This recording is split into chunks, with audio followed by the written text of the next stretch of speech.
किसी भी तरह के मेंटल डिसऑर्डर को इग्नोर करना किस हद तक डेंजरस हो सकता है, इसे अगर आप जानना चाहते हैं तो हमारे आज की इस वीडियो में आप आखिर तक जरूर बने रहिए। ये जितनी सेंसिटिव है उतनी ही इम्पोर्टेंट भी।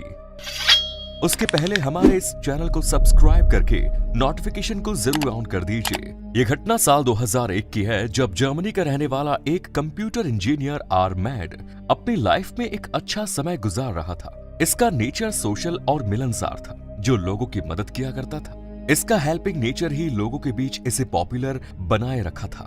लेकिन लोगों को इसके बारे में जानकारी उस समय हैरानी हुई जब इसे कोर्ट में बुलाया गया और कोर्ट में इसके ऊपर ये आरोप लगा कि इसने एक इंसान की बॉडी को अपना फूड आइटम बनाया और उसे खाया। आर्मेड ने एक व्यक्ति के बॉडी पार्ट्स को बाकायदा अपने किचन में पकाया और फिर कंज्यूम भी किया। लेकिन इस सिलसिले की शुरुआत इसकी लाइफ में बचपन से ही हो गई थी।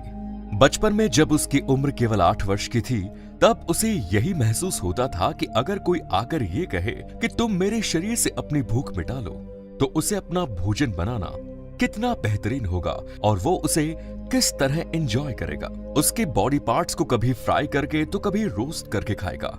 ना जाने क्यों उसके दिमाग में इस तरह के ख्याल आते थे और वो अपने जिंदगी में नॉर्मल बच्चे की तरह पलने बढ़ने के साथ साथ उसके दिमाग में आने वाले ये ख्याल भी उसके साथ बड़े होते गए।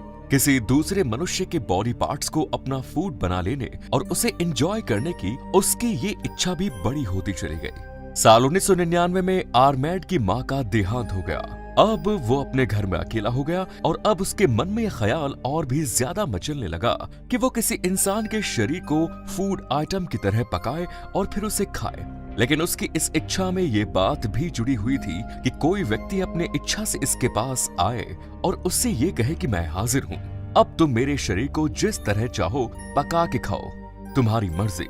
वो किसी भी व्यक्ति को जबरदस्ती पकड़कर अपना फूड आइटम नहीं बनाना चाहता था। आगे चलकर उसने बाकायदा इंटरनेट पर एक पोस्ट पब्लिश की जिसमें उसने ये लिखा कि अगर कोई ऐसा व्यक्ति है जो मेरे पास आकर ये कहे कि अब तुम मुझे कैनिबलाइज कर सकते हो, तो मैं उसे एक्सेप्ट कर लूंगा। उसके इस पोस्ट को पढ़ने के बाद किसी ने पुलिस को इन्फॉर्म करने के बजाय सीधे सीधे उसकी पोस्ट पर कमेंट करने लगे कि हाँ, मैं तैयार हूँ, तुम मेरे साथ ऐसा कर सकते हो।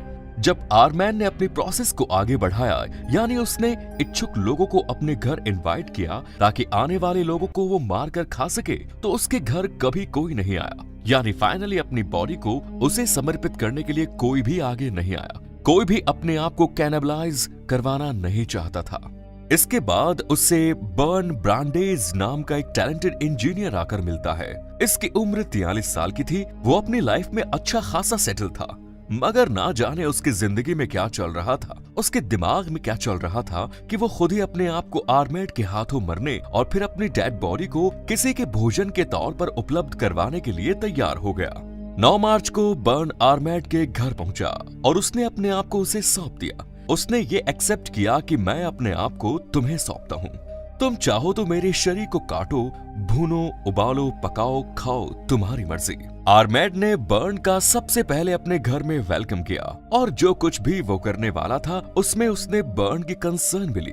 इसके बाद वो उसे अपने बेडरूम में ले गया। वहाँ उसे खाने के लिए 20 से 25 स्लीपिंग पिल्स दी थी और वहीं एक बोतल दारू की भी व्यवस्था थी, जिसे बर्न ने पीना शुरू किया और फिर देखते ही देखते उसने बोतल को आधा कर दिया।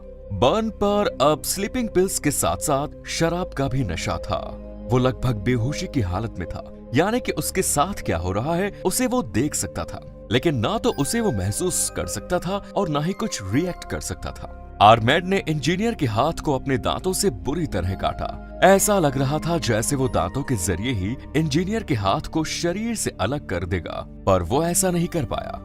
इसके बाद वो किचन में गया और वहां से एक बड़ा सा चाकू लेकर आया। उसने इंजीनियर के हाथ को उसके शरीर से अलग कर दिया। इससे बर्न के शरीर से खून तेजी से बहने लगा, मगर आर्मेड उसके उस हाथ को किचन में लेकर जाता है, उस पर नमक, मिर्च और मसाले लगाता है, उस हाथ को भूनने और पकाने की कोशिश करता है। थोड़ी देर में किचन से वो उस पके हुए हाथ को लेकर वापस बर्न के पास आ जाता है। उससे कहता है कि देखो, तुम्हारा हाथ पकने के बाद कितना लजीज दिख रहा है। बर्न भी उस हाथ को देखकर खुश हो जाता है, कहता है कि आखिर तुमने ये कर ही दिया। उन दोनों की मेंटल सिचुएशन बहुत ही अजीब थी। एक आदमी दूसरे के हाथ को काट कर पकाता है, फिर उसे खाने के लिए उतावला था। वहीं दूसरा आदमी अपने कटे हुए हाथ को देखकर खुश हो रहा था। इसके बाद दोनों उस हाथ को खाने की कोशिश करते हैं, मगर बाद में आर्मेड कहता है कि ये पूरी तरह से पका नहीं है।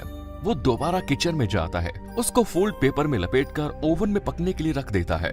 कुछ देर में वो हाथ पूरी तरह से पक जाता है, जिसे लेकर वो वापस इंजीनियर के पास पहुंचता है। उसे बताता है कि इस बार तुम्हारा ये हाथ अच्छे से पक गया है। फिर दोनों मिलकर उसे खाने की कोशिश करते हैं।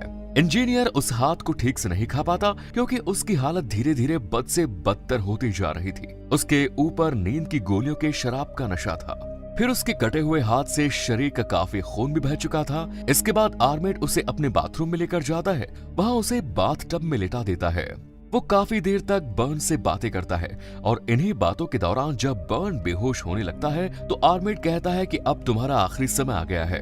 वो किचन में जाता है, चाकू लेकर आता है और उसके बाद एक झटके से उस इंजीनियर की गर्दन उसके धड़ से अलग कर देता है। इसके बाद वो उसके सर को अपने घर के बाहर मौजूद गार्डन में गाड़ देता है। फिर वो उसकी बॉडी के 2 हिस्से करता है और उन्हें हुक से उल्टा लटका देता है। कोर्ट में पेश किए जाने के बाद आर्मेड ने बताया कि वो आने वाले 10 सालों तक बर्न का मीट किसी स्पेशल डिश की तरह खाता रहा। इसके बाद भी इसके पास ऐसे लोगों के मैसेज आते रहे जिनका कहना था कि तुम हमारी बॉडी को अपने लिए यूज ले लो, लेकिन इसने किसी और के साथ ऐसा नहीं किया। इसके एडवर्टाइजमेंट को जब एक यंग लड़के ने देखा तो उसे लगा कि यह व्यक्ति काफी डेंजरस है। उसने पुलिस को इन्फॉर्म किया। पुलिस ने आर्मेड को उसके घर से अरेस्ट कर लिया और फिर उस पर मुकदमा चला। उसने कोर्ट में वो तमाम सच्चाई बताई जो उसने उस इंजीनियर के साथ किया। उसने इंजीनियर के कंसर्न की वीडियो टेप भी प्रस्तुत की। ये वो समय था जब जर्मनी में नरमांस भक्षण अपराध नहीं माना जाता था। ट्रायल के दौरान ही जज ने इस आदमी को किसी डॉक्टर को दिखाने के लिए कहा। डॉक्टर ने जब उसे चेक किया तो उन्होंने बताया कि ये एक तरह के मेंटल डिसऑर्डर का शिकार है, जिसकी वजह से ये ऐसा करता है। इस मामले का फैसला साल 2006 में आया और इसे उम्र कैद की सजा हुई, क्योंकि कोर्ट ने माना कि भले ही किसी आदमी ने तुम्हें अपने आप को समर्पित कर दिया हो, लेकिन इस तरह उसकी बॉडी को खाना सही नहीं माना जा सकता। सजा के समय के दौरान ही इसका इलाज भी चल रहा था और इस इलाज के जरिए जब ये ठीक हुआ तो आर्मेड ने इस बात को रियलाइज किया कि सच में अगर मैंने समय रहते अपने आप को डॉक्टर को दिखाया होता तो मुझसे ये अपराध नहीं होता। आगे चलकर आर्मेड प्योर वेजिटेरियन हो गया। अपनी लाइफ की तमाम कंडीशन को लेकर इसने एक किताब लिखी और इस किताब में इन तमाम बातों का जिक्र किया। अब अगर हम बर्न की बात करें तो इसका इकलौता शिकार बना था वो। तो उसके बारे में ये पता चलता है कि लास्ट टाइम उसकी गर्लफ्रेंड ने उसे इसलिए छोड़ दिया क्योंकि उसे ये पता चल गया था कि उसका इंटरेस्ट लड़कियों में नहीं बल्कि लड़कों में है। अपने इस मेंटल डिसऑर्डर के चलते वो अपने आप का ही दुश्मन बन गया। तो दोस्तों, इस इन्फॉर्मेटिव वीडियो के बारे में अपनी राय कमेंट्स में जरूर दीजिए। वीडियो को लाइक करके अपने दोस्तों के साथ शेयर कीजिए। धन्यवाद।